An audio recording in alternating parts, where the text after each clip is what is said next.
Assalamualaikum warahmatullahi wabarakatuh. Sejarah nasional Indonesia tidak hanya mencerminkan identitas, tetapi juga mewujudkan satu kesatuan yang di situ terdapat semacam tekad ya, untuk membentuk kehidupan bersatu ya, untuk mempertahankan keindonesiaan. Nah, sehingga di situ akan terbentuk secara perlahan-lahan yaitu rasa solidaritas bangsa.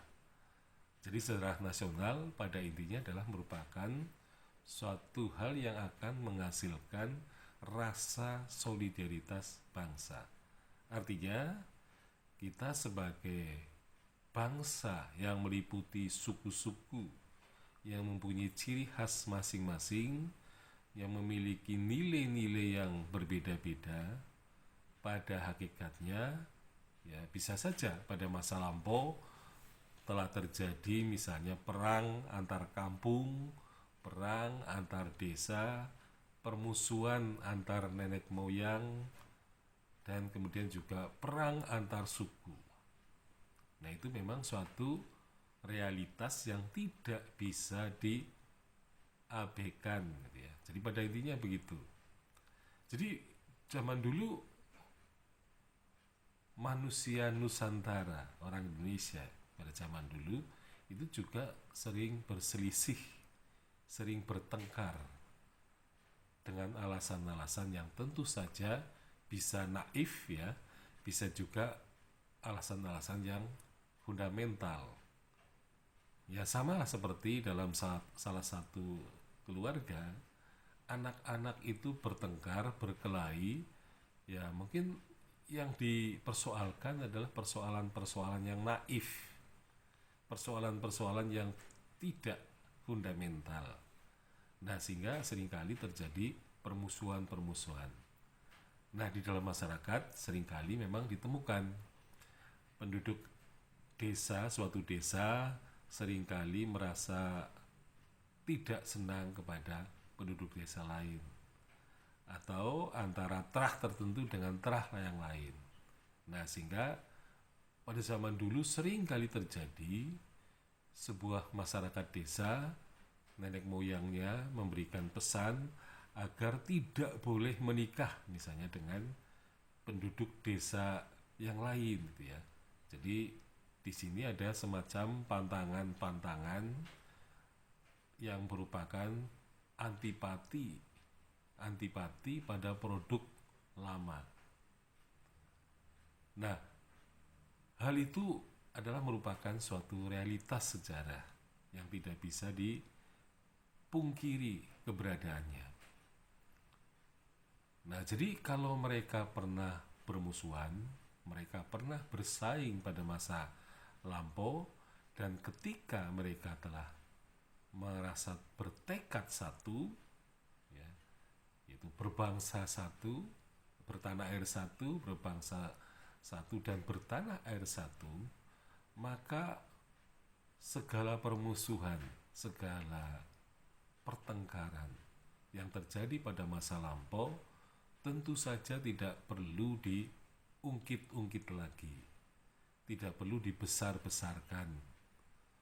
Jadi ya kita melihat bahwa pada zaman VOC ya misalnya Sultan Hasanuddin berhadapan dengan Arung Palaka misalnya, itu adalah suatu kenyataan historis. Tetapi ketika bangsa ini yang tadinya bersuku-suku bangsa dan bisa menerima suku bangsa yang lain sebagai saudara, tentu saja pertengkaran-pertengkaran atau perselisihan pada masa lampau itu memang tidak layak untuk diteruskan. Nah, sebaliknya kita sebagai bangsa tentu harus mencoba untuk mempersatukan diri ya, agar tidak terpecah belah. Jadi memang pada zaman dulu para penjajah kita ini paling senang melakukan apa yang disebut dengan divide et impera. Jadi bangsa yang tadinya tidak berselisih antar suku bangsa itu, tapi kemudian menjadi berselisih, kemudian saling bertengkar, saling menyalahkan, kemudian saling merugikan, ya. Dan hal itu tentu saja harus diubah, ya. Tentu saja dengan pemikiran bahwa tetangga, ya, katakanlah suku bangsa itu ibaratnya adalah tetangga yang baik. Artinya kita harus menghormati tetangga-tetangga kita agar kehidupan ini lebih nyaman dan aman, ya. Dalam artian kehidupan masyarakat antar suku bangsa memang sebenarnya sudah dijembatani dengan Sumpah Pemuda itu, ya, pada tahun 1928.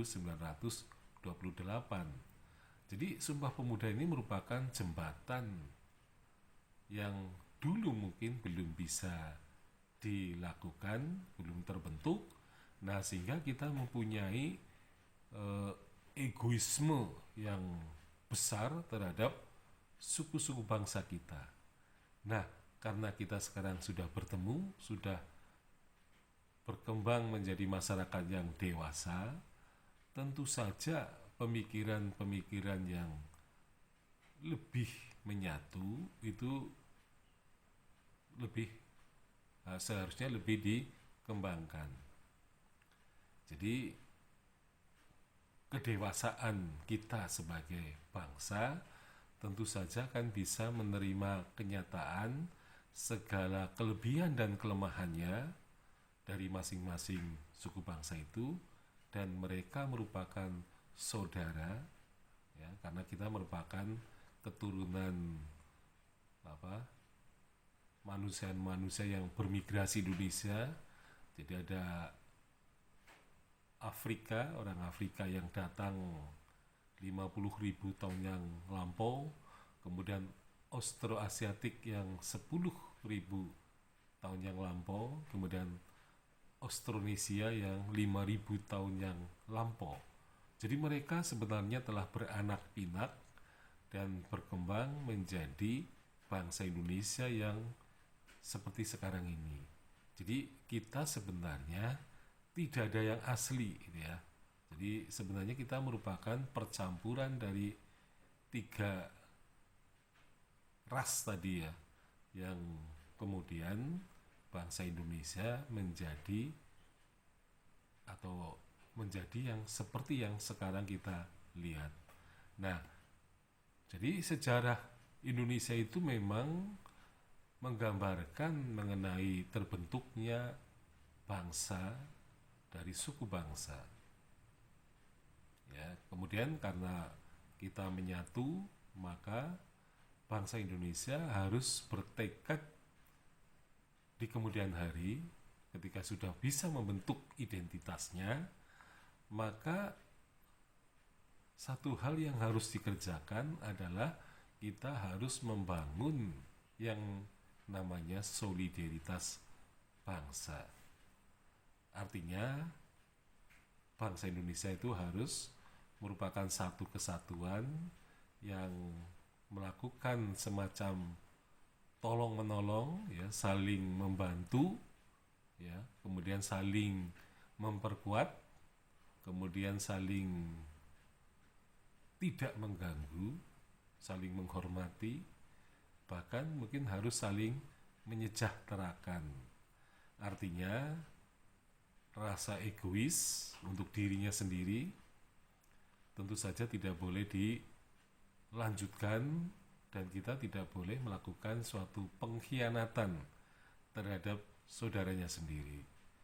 Jadi dengan adanya solidaritas itu diharapkan bangsa Indonesia adalah merupakan satu bangunan, seperti bangunan yang saling menguatkan dan juga tadi saling menyejahterakan, saling mencerdaskan, dan bukan saling mengkhianati. Jadi pengkhianatan yang terjadi pada masa lampau itu sebenarnya merupakan bentuk dari ketidakdewasaan ya, kita sebagai suku-suku bangsa yang bersifat primordialisme. Nah, tetapi ketika kita dewasa, maka primordialisme ini harus ditingkatkan menjadi rasa nasionalisme. Artinya, bangsa Indonesia telah dewasa. Ya. Jadi, primordialisme itu merupakan landasan bangsa Indonesia untuk mencapai kedewasaan, sehingga nasionalisme itu lahir dari rasa-rasa primordialisme yang beraneka ragam. Nah, karena keanekaragaman itu sudah menjadi satu kesatuan, maka rasa saling menguatkan, yaitu solidaritas bangsa, ini harus dipupuk setiap saat agar bangsa Indonesia terhindar dari upaya bangsa lain, yaitu upaya pemecah belahan. Jadi pemecah belahan jangan sampai terjadi karena kita kemudian bersikap kekanak-kanakan. Sekian, Assalamualaikum warahmatullahi wabarakatuh.